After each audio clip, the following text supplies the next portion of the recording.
Good morning, everybody, and happy Wednesday. I'm going to go over the Bank of Canada's rate decision today, how that affects you, and how will it affect the housing market.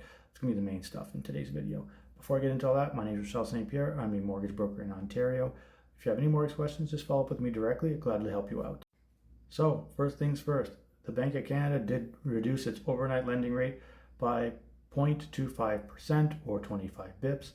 Now, this affects bank prime rate, which affects variable rate debt. So variable rate mortgages have a bit of a lower interest rate today by a full 0.25%. Lines of credits, home equity line of credits, they all are going to receive that 0.25 point cut to their interest rate there. So some interest rate savings there. Now, what does this mean for fixed rates? Well, the bond markets have already priced in this cut because everyone knew it was coming. So many lenders are updating their fixed rate sheets as well, but many of them aren't going to give you a full 0.25 point off of where they were before. So keep that in mind too. Doesn't work that way. Now, is this going to all of a sudden make the housing market go boom? No. The reason why the Bank is cutting interest rates is because our economy is bad. Job numbers are bad. This is actually a scary time because they shouldn't have stopped cutting rates before. They should have kept cutting rates this year to get interest rates lower so they can get the economy moving. They shouldn't have waited until we received those awful job figures and the GDP data that came in.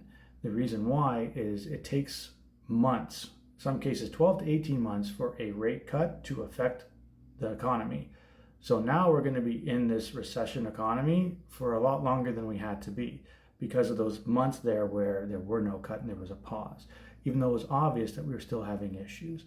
Yes, they used tariffs as an excuse to not help you, but as it's becoming more and more evident, there's a bit of inflation from tariffs, but not the stagflation that people were talking about. As I've spoken about many times, it was never going to do that.